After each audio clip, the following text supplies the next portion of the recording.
Olá! Hoje a gente vai embarcar numa viagem incrível pela história do espanhol. Sabe, como um dialeto que era falado num cantinho da Península Ibérica se tornou essa força global que a gente conhece? Pois é uma história, olha, de conquista, de muita transformação e de uma identidade que está viva até hoje, sempre mudando. E para começar, já vamos com um dado que é de cair o queixo.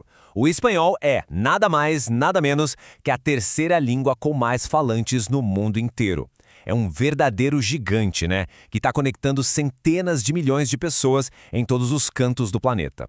E aí fica a grande pergunta, né? Como é que isso aconteceu? Pensa bem. Como um dialeto regional, nascido numa terra de castelos, conseguiu crescer tanto a ponto de virar um gigante mundial? É exatamente isso que a gente vai desvendar agora.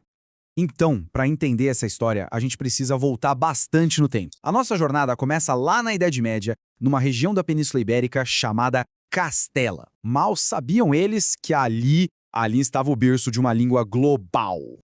Pois é, o primeiro nome da língua era castelhano, ou castelhano. E o nome, olha só que curioso, tem tudo a ver com o lugar de onde ele veio.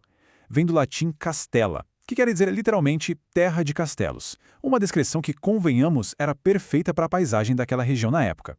E o mais curioso é o ambiente onde essa língua nasceu. Não foi num palácio chique, num grande centro cultural. Nada disso. Foi numa fronteira braba, montanhosa, um lugar de batalha mesmo. O castelhano era a língua falada ali pelos defensores do reino asturo-leonês lá no século IX. Era de fato uma língua forjada na resistência. E olha, a coisa andou rápido. Se no século IX era só um dialeto, em 1042 já aparecem os primeiros textos literários, as jarchas. Aí chega 1492, um ano que muda tudo.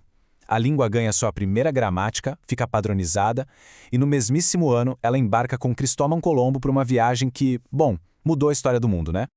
Essa viagem de Colombo em 1492 foi, sem dúvida, um divisor de águas. Porque quando o castelhano chegou nas Américas, ele não só se espalhou, ele se transformou completamente. Foi uma mudança radical. É bom a gente lembrar que, antes de 1492, as Américas eram um calgueirão de línguas, um mosaico absurdo. Estima-se que existiam umas 123 famílias de línguas diferentes. É muita coisa. A chegada do espanhol, claro, deu início ao processo de hispanização, que foi basicamente a imposição de uma língua em cima dessa diversidade toda. Processo super complexo que reconfigurou identidades e culturas por séculos. Só que a língua não ficou parada, né? Ela é viva. Nessa nova casa, ela começou a absorver influências, a se adaptar. Começaram a surgir mudanças no som, na fonética mesmo. Por exemplo, a perda do som do D, então aburrido vira aburrio. Ou aspiração do S, sabe? Pastos soa meio como pastor. Resumindo, a língua estava ganhando um novo sotaque. Aliás, melhor dizendo, muitos sotaques novos.